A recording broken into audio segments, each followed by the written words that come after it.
Hi, my name is Chad. I'm beginning this channel to share my journey of my health and my faith with everyone. It's not that it's any worse than anybody else's. It's just mine. All I want to do is help make people's lives better. I want to help them be healthier, make better choices. I don't claim to know everything. I am not a doctor. I don't play one on TV. I never want anybody to take what I'm saying and just run with it. At a minimum, you need to talk to your doctor and you need to read stuff. And I'm super stubborn. And as this series of videos plays out, most people will probably be able to say, yeah, that guy's really stubborn. But I think most people will be able to say he's still alive, because of what I'm about to tell you is staggering, that a person can go through so much mentally and emotionally, spiritually, financially, and keep going. And yeah, it's hard. So I got so much to talk about and share with everyone. I promise you, I'll always do my best. That's all I want to do. It's just, I want to take my experience of my life and share it with everyone to maybe help them, to maybe inspire them, to maybe give them hope.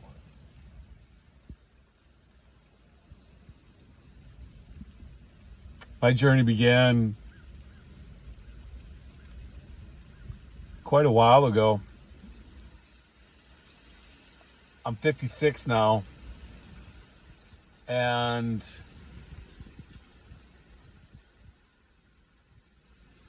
wow, just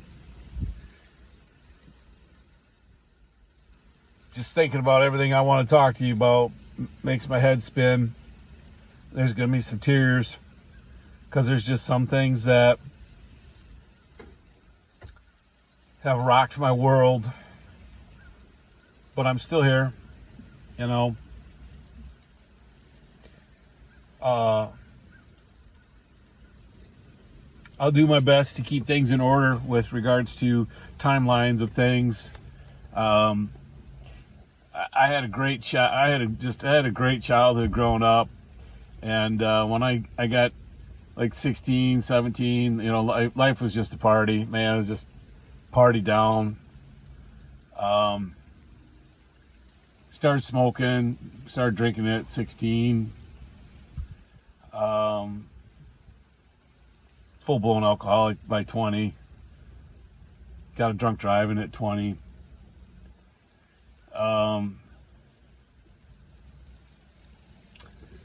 My faith was okay, if you want to call it that, along that timeline of my life. I was raised Methodist. We went to church almost every Sunday, and it was very traditional, right up till, we as my family and I. And probably about 14, maybe 13, 14, I stopped going to church so much with my mom and dad, and, just proceeded to, whatever. And so then the partying life started, and some really bad habits, partying and not taking care of myself, just live for the moment, Started taking some classes at the college and wasn't doing real well. My mom and dad said, hey, if if you're just going to screw around and stuff, you know, we're not going to keep paying for it, which was rightfully so, you know. Wanted to go in the medical field, but every time I shadowed somebody in the medical field, whether it was physical therapy or respiratory therapy or radiology, it kind of, you know, it tugged at my heart. Like, I felt bad for those people, you know. And so I had an interview, backing up a little bit. I had an interview when I was probably 17 at a nursing home, and walked in there and just walked around with the head nurse, and you know, all I wanted to do was bawl my eyes out.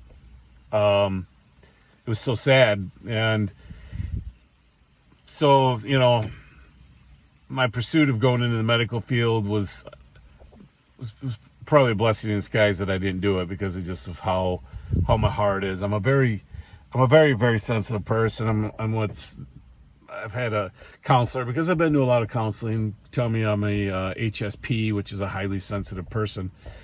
And yeah, I am. That's for sure. I feel everything, good and bad. I feel energy and stuff like that. So it didn't really work out in that field, and I started driving truck, like delivery vans and stuff, and just